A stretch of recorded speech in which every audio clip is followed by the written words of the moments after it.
Obrigado. Boa noite a todos. Que a paz seja nessa casa, hoje e sempre. Tudo bem com vocês?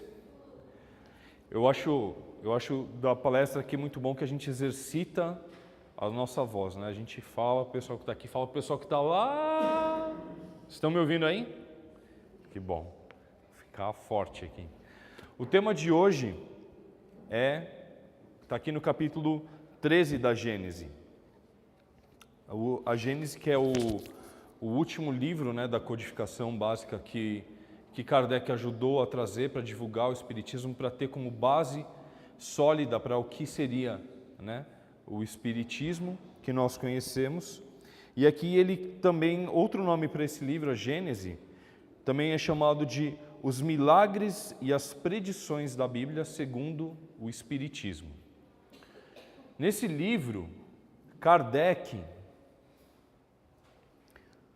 tenta explicar, à luz do Espiritismo, o que são os milagres, as profecias, as predições, as coisas maravilhosas que aconteciam na Bíblia, trazendo o conhecimento mais recente que se tinha sobre a espiritualidade. Estudar esse capítulo é muito bom, porque ele mostra, eu falo que assim, eu tenho uma admiração muito grande pelo Kardec, pelo homem, pelo cientista, pelo professor, pelo espírita, pela pessoa, né, pela vida que ele teve. Quem conhece a biografia dele, quem sabe o tanto de coisas que ele fez, se admira, né, de uma pessoa com tamanha disposição, né, para ter alcançado tantas coisas, principalmente no campo do intelecto, quanto ele, né? E eu falo que eu me sinto um pouquinho, eu tenho me sentido melhor, que eu me sinto um pouco menos burro cada vez que eu leio Kardec, porque eu leio ele e falo, nossa senhora, principalmente a Gênese, né? A Gênese é um pouco mais difícil, porque ele cita cientistas, cita casos, etc. Mas hoje em dia a gente tem uma vantagem, né? A gente tem uma cola fácil, não é isso? Quando alguém fala uma coisa que a gente não sabe do que se trata, o que a gente faz? Google. Google nele.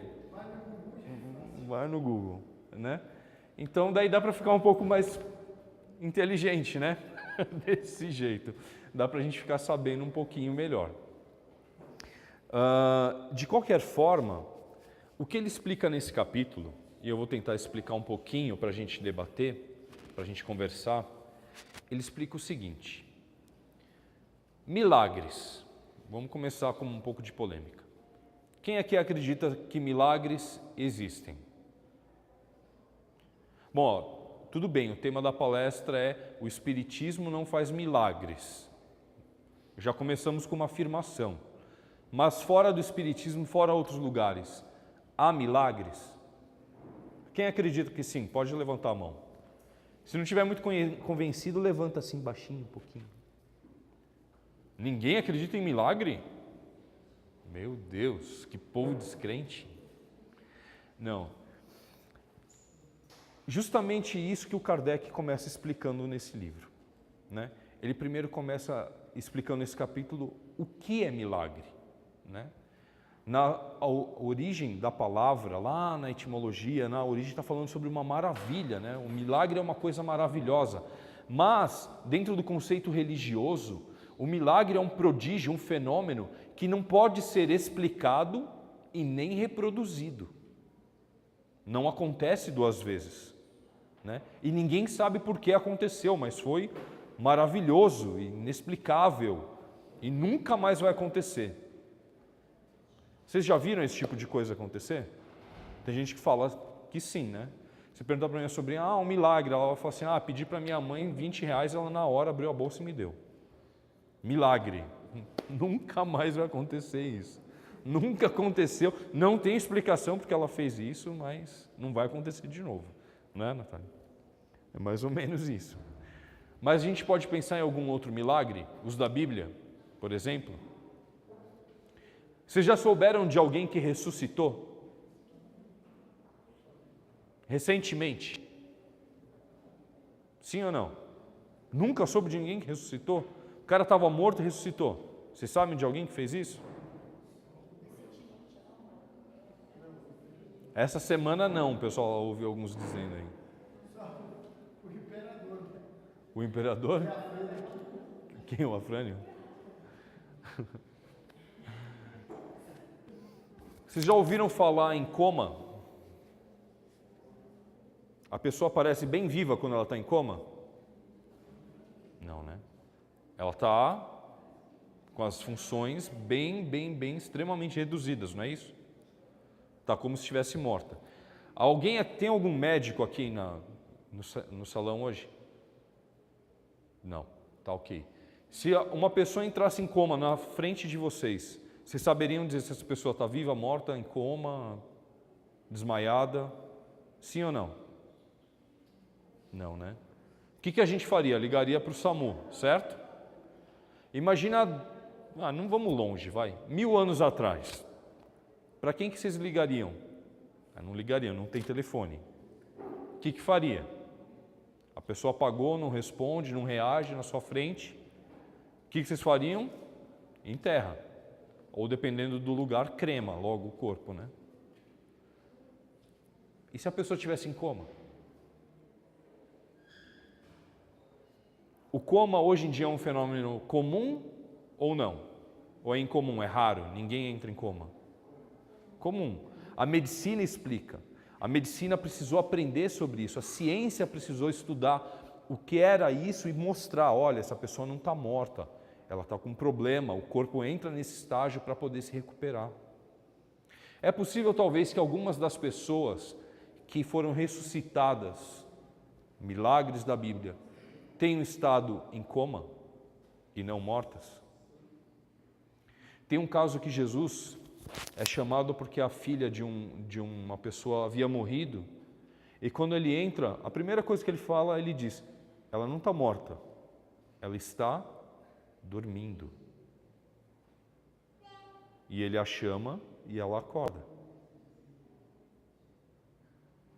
Para muitos que tinham dado a menina como morta, aquilo era uma ressurreição.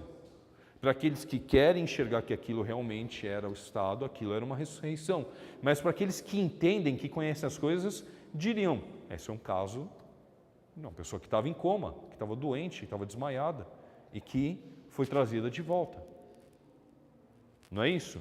Quando a gente entende o efeito, a mecânica, o processo por trás das coisas, elas param um pouco de ser maravilhosas demais, entram no lado comum, entram nas coisas do cotidiano. Para que tantos milagres na Bíblia?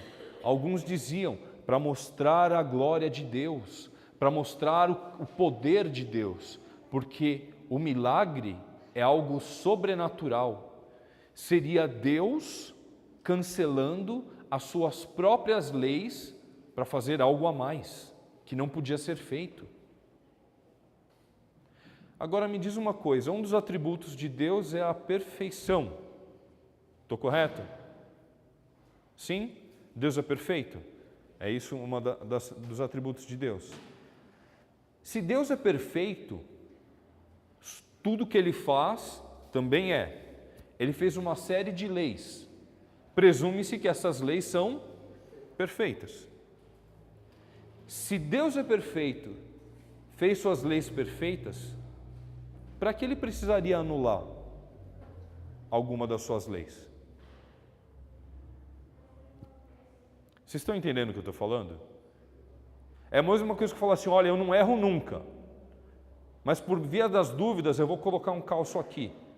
Mas você já erra? Por que você está preocupado? Por que você vai se calçar? Por que você vai fazer um seguro se você não erra nunca? Né? Se Deus é perfeito e nós temos uma confiança nessa perfeição, por que vamos acreditar que esse Deus perfeito precisa cancelar as suas leis? Ou será que, assim como no caso do coma, os fenômenos, os milagres, as coisas maravilhosas aconteciam em situações que as pessoas não compreendiam direito? Percebe isso? Se uma pessoa que nunca viu uma lâmpada elétrica, viveu sempre no escuro, um dia ela entra numa sala que tem eletricidade e esbarra no interruptor, a lâmpada acende. O que vai parecer aquilo para ela?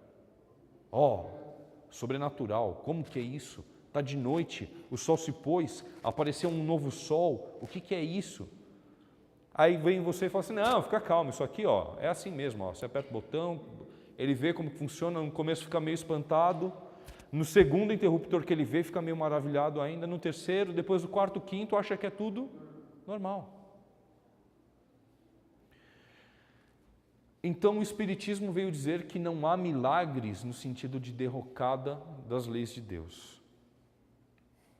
Mas se nós pensarmos em milagres como maravilhas, isso existe ainda?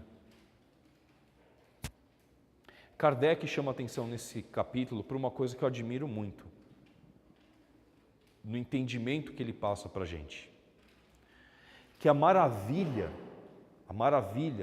desses milagres não é o fato deles quebrarem a lei para existir.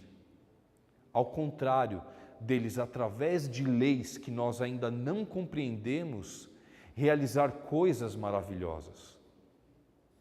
Através de coisas que estão prontas, arrumadas, arquitetadas, engendradas, perfeitamente alinhadas e sincronizadas, as coisas acontecerem.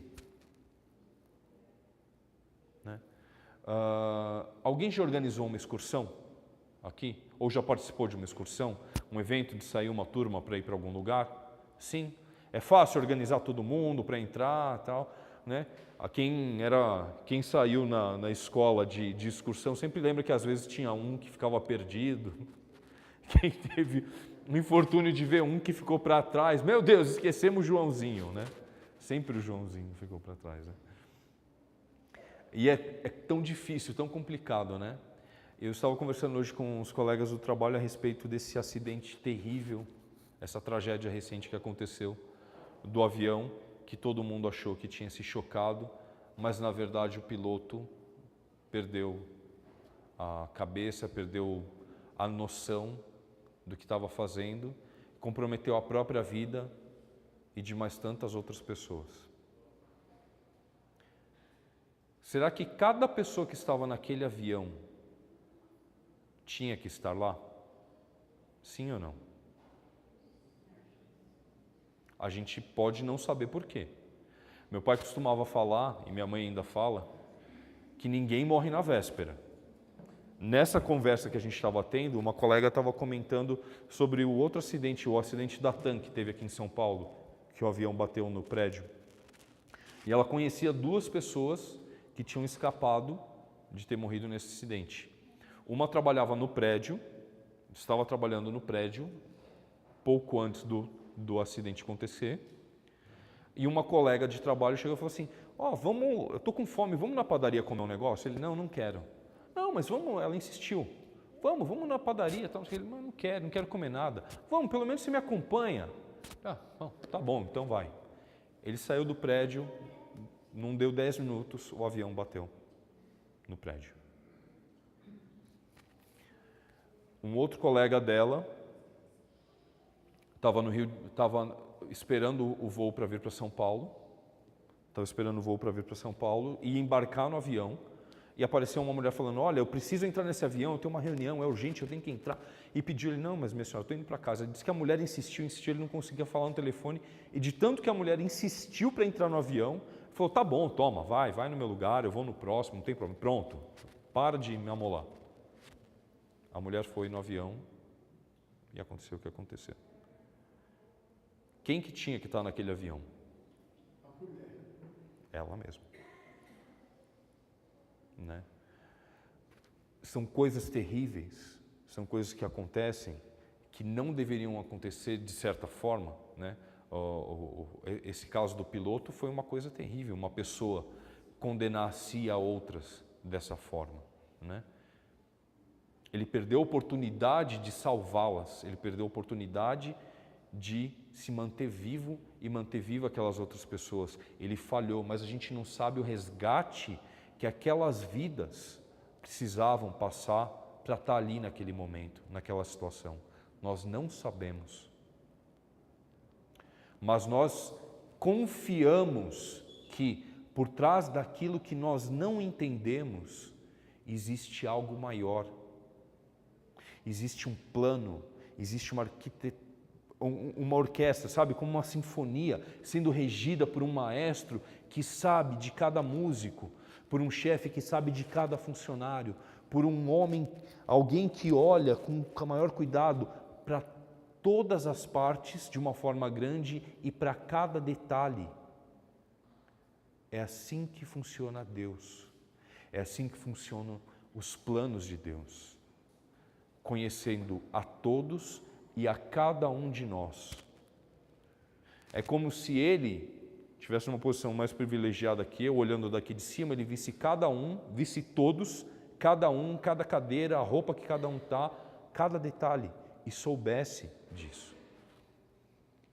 E muitos ministros, muitos outros espíritos trabalhando em prol disso. A espiritualidade, aliás, é um dos fatores que contribuem para um monte de coisas que a gente não compreende. E o que é espiritualidade? A espiritualidade é a contraparte da matéria. É o lado oposto e que faz parte com o todo do que é a criação divina. Da parte da criação divina surgiu a matéria e da parte da criação divina surgiu a espiritualidade. Nós, matéria, espírito, somos constituídos e originados desse mesmo Deus Criador, que conhece a cada uma das coisas, conhece a cada um dos indivíduos intimamente e nos ajuda a todos e a cada um a progredir na vida, a progredir ao longo de várias existências, ao progredir ao longo de todo o tempo que é a eternidade. Nós não temos noção de muitas coisas, nós não temos a dimensão de muitas coisas, mas nós podemos perceber que, apesar dos milagres não serem coisas inexplicáveis, elas são maravilhosas sim por acontecerem. Eu falei sobre essa coisa terrível, mas quantas outras coisas maravilhosas acontecem sem explicação? Vidas que se salvam, né? Doenças que são curadas, tratamentos que são descobertos, problemas matemáticos que perduravam há tempos e que foram resolvidos e que, por serem resolvidos, vão ajudar em muitas e muitas outras coisas. Tecnologias que se descobrem, que vêm facilitar a nossa vida, vêm facilitar o nosso convívio. Vocês têm aí um artefato tecnológico que ajudou a melhorar a vida, o convívio e a comunicação de vocês? Está no bolso? Está desligado? Tá, né? Tá bom. Então a gente sabe do que a gente está falando, da nossa capacidade de intelecto de aprender a usar, né? A nossa inteligência é medida, a inteligência da humanidade é medida pela inteligência da coletividade da humanidade. Vocês percebem isso?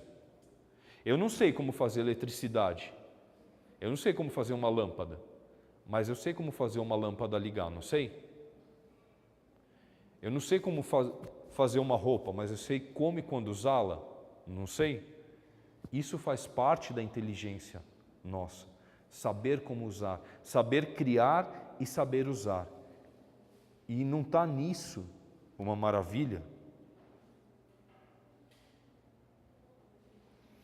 Nós estamos falando de criações de matéria, nós estamos falando de criação de bens, mas nós evoluímos também e aprendemos outras coisas no sentido moral.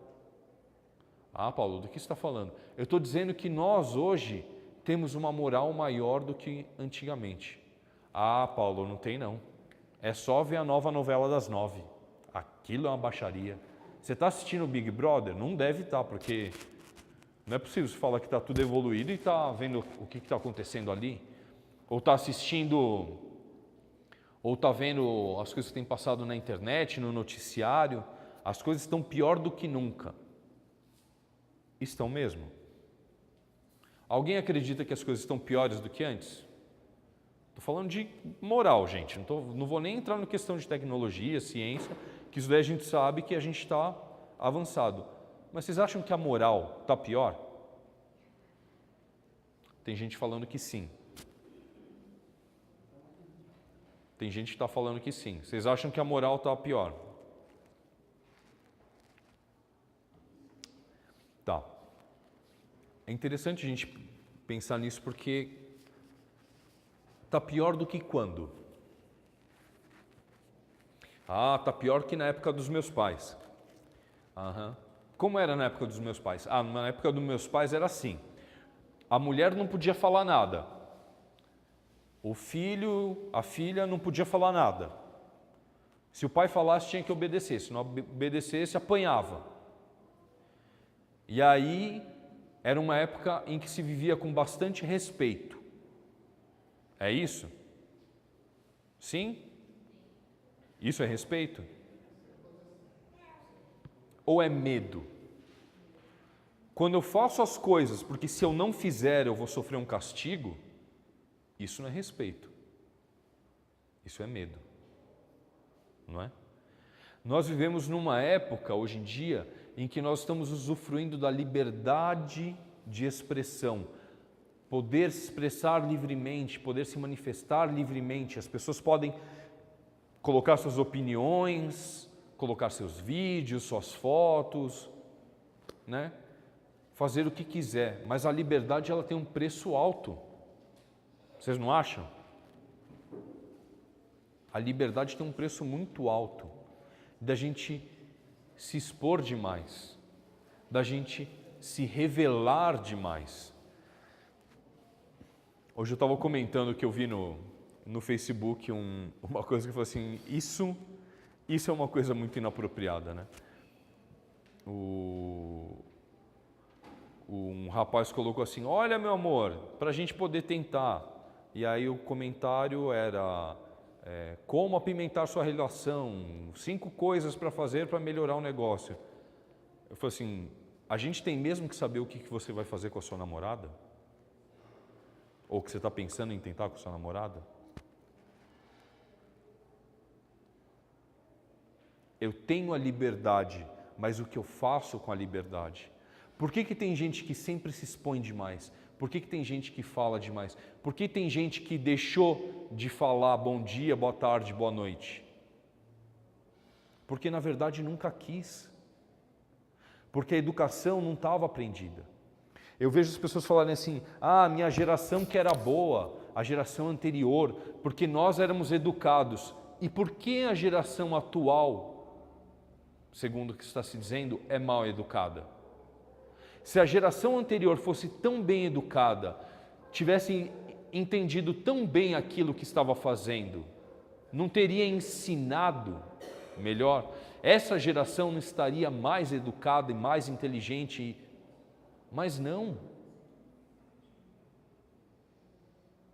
Então a lição não foi aprendida, a lição era reproduzida pelo medo.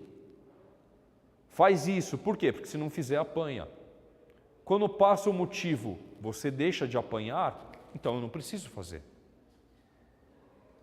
Percebem isso? A educação, a civilização, o aprendizado real que se tem, a educação que precisa ser passada adiante é o de compreensão da real consequência daquilo que nós fazemos e do que deixamos de fazer. Por que eu tenho que tomar banho? Minha filha me pergunta às vezes. Pai, por que eu tenho que tomar banho? Se eu disser para ela, filha, você tem que tomar banho porque você vai ficar de castigo, é um bom motivo? É um motivo real? Não. Por que ela tem que tomar banho? Porque ela tem que ficar limpa, porque se não tomar banho, ela vai ficar com mau cheiro, se ela não tomar banho, ela vai ficar com sujeira e aquilo vai dar uma doença nela. Por que eu tenho que escovar os dentes, pai? Por que eu tenho que dar um beijinho na minha avó? Por que eu tenho que dar um beijinho no meu avô? Por que eu tenho que ir lá e cumprimentar minha família? porque eu vou te bater, porque eu... Não, você tem que ir dar um beijinho no seu avô e na sua avó, porque eles te amam, porque eles estão com saudade e é gostoso dar um beijinho no vovô e na vovó. Vai lá para ver. E ela vai lá e, poxa, é mesmo. Ó que legal, vai lá ver seus primos, ó lá, eles estão com saudade, você não está com saudade? É, tô, então, dá um abraço neles que você vai ver que é bom. Aprender, ensinar pelos motivos reais das coisas. Nós precisamos aprender, tornar um milagre a forma de aprender as coisas, a forma de utilizar a liberdade que nós temos, a forma de ir atrás daquilo que queremos realizar. Perceber aquilo que realmente queremos e nos esforçar verdadeiramente para alcançar isso, não é? Se na escola, a maioria das pessoas que eu estou vendo aqui são adultos, exceto uma pessoa ou outra, ainda não são, e tem que ir na escola e tem que estudar para aprender, né? E aí você vê assim, por que você estuda tanto? Pergunta-se para uma pessoa no colegial. Para que estuda tanto no colegial, Natália? Ter um futuro melhor. Tá. Muita gente vai falar assim, eu preciso estudar porque eu tenho que passar no vestibular. Aí eu passei no vestibular. Para que eu passei no vestibular? Porque eu tenho que terminar a faculdade. Está pensando sempre numa coisa. Mas para que a gente precisa aprender as coisas? Para que eu aprendo a cozinhar?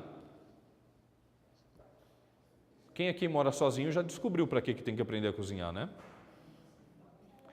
Para quem não mora mais na casa do pai e da mãe, já aprendeu para que tem que cozinhar, né? Por que não pode deixar a toalha embolada em cima da cama? É fácil aprender, né? Por que tem que lavar a louça? Ah, deixa aí, quer ver? 3 dias depois me fala, como que está lá o negócio? Está andando, né? Os pratos estão andando, né? E para que eu tenho que estudar outras coisas? Por que eu tenho que ser gentil com os outros? Por que eu tenho que aprender sobre esse tal desse evangelho? Por que eu tenho que aprender sobre esse tal desse Jesus? O Espiritismo, essa religião que o Kardec ajudou a divulgar, ajudou a criar a base, essa religião que nos foi trazida pelos próprios espíritos evoluídos, por uma legião de espíritos comandada pelo Espírito da Verdade, nos veio informar, nos veio dizer o porquê disso. Kardec, em meio a tantas perguntas científicas, filosóficas, perguntas que iam desde a primeira pergunta do Livro dos Espíritos, é uma das coisas que mais me marcou na minha vida, que me fez me instigar pelo Evangelho, né? Kardec pergunta, o que é Deus? Ele não pergunta nem quem é o que. O que é Deus? Simples assim. 3 palavras, 4, né, no caso, né? O que é Deus? E a resposta, singela, poucas palavras, dizia, Deus é a sabedoria suprema e a causa primária de todas as coisas. É nesse nível de filosofia que estava. Mas apesar de olhar tanto dentro disso, a origem da matéria, a origem do espírito, o que é o fluido cósmico universal, o que é o fluido magnetizado, como que o espírito se comunica com a matéria, era importante ver, e aí está lá no livro 3º do Livro dos Espíritos, as leis morais. Essas leis morais ganham um valor enorme quando Kardec pergunta aos espíritos, quem é o modelo moral que nós devemos seguir, né? Se a moral é tão importante, se ter um comportamento justo e digno é importante, quem seria o melhor exemplo para seguirmos? E essa legião formada pelo Espírito da Verdade, que tantas coisas revelou, tantos conhecimentos deu, vem entregar isso nas nossas mãos. Vede Jesus. Jesus foi escolhido como modelo a ser seguido. Jesus disse em suas palavras, eu sou o caminho, a verdade e a vida. O Espiritismo é uma religião que busca mais do que nunca a verdade. não se impõe como verdade absoluta, mas como uma religião que está aberta a absorver os conhecimentos que a ciência, as melhorias de avanços tecnológicos e as melhorias na civilização vêm trazer para a nossa vida. Está aberta a absorver, entender e assimilar isso, né? Está aberto a essa verdade, né? E o caminho que Jesus são os passos que o Mestre deu, é a estrada que ele trilhou na sua vida de auxílio, de chamado das pessoas. Ele fez de tudo, ele foi atrás de divulgar, ele falou, ele palestrou, né? Ele deu sermões maravilhosos, ele viveu os ensinamentos que ele mostrou, ele curou pessoas, ele nos incitou a ter mais fé, nos incitou a ter mais coragem, a ter mais entendimento, a estar preparado, a se conhecer. E ele mostrava isso e demonstrava através da sua vida. E essa vida não foi só disso, foi de entrega, foi de sacrifício, de aceitar a cruz do jeito que ele tinha dito para a gente. Não resistais ao mal. Se alguém te bate na face direita, dá à esquerda. Se alguém te faz andar 1000 passos, anda mais 2000. Se vem te tirar a capa, entrega a túnica. Não resistam. É mais importante sofrer do que fazer sofrer. De novo, vocês querem um exemplo do que é isso, se parece absurdo? Imagina esse copiloto que causou esse problema para um monte de pessoa, quando cair em consciência e perceber o que ele fez de mal. Algum de vocês, alguém aqui já fez, não precisa responder, né? Alguém já fez um mal para alguém que gostasse? Alguém já prejudicou alguém e viu o mal que fez e pensou, se sentiu envergonhado, se sentiu embaraçado? Imagina uma vergonha, um embaraço desse tamanho. Quem gostaria de carregar um peso desse na alma? Um arrependimento, um remorso desse? Por isso que nós não devemos julgar, não devemos condenar, mas devemos mandar pensamentos bons para que essa pessoa se encontre, para que nunca mais nem essa pessoa volte em uma outra encarnação a fazer isso e nem mais nenhuma outra encarnada faça. Que sirva aquilo de exemplo. Quando eu faço mal a mim, quando eu faço mal aos outros, olha o sofrimento que eu causo, olha o problema, quantas vidas afetadas.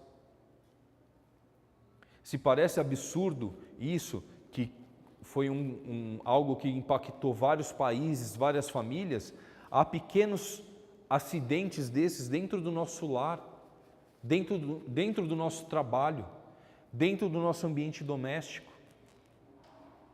Quando causamos problemas para aqueles que estão lá, nossos pais, mães, marido, esposa, filhos, filhas. No trabalho, quando sabotamos de alguma forma alguma coisa.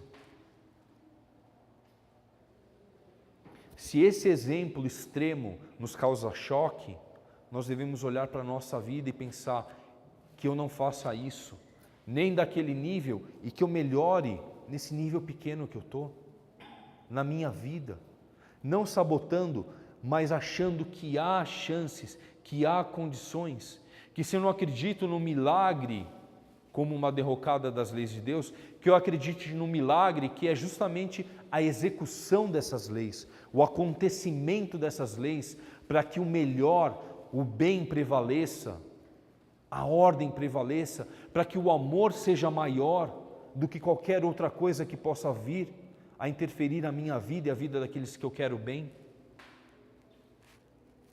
De saber que o milagre da vida por si só é algo que continua, que perdura. Nós devemos olhar o exemplo do Cristo e esses outros exemplos e olhar para a nossa vida, buscar os milagres que acontecem no nosso dia a dia, os pequenos milagres de realizações que às vezes ninguém vê, as pequenas coisas belas, singelas, felizes, O fato de podermos acordar, de respirar, de enxergar, mesmo que mal, de ter um lugar para dormir, de ter um teto.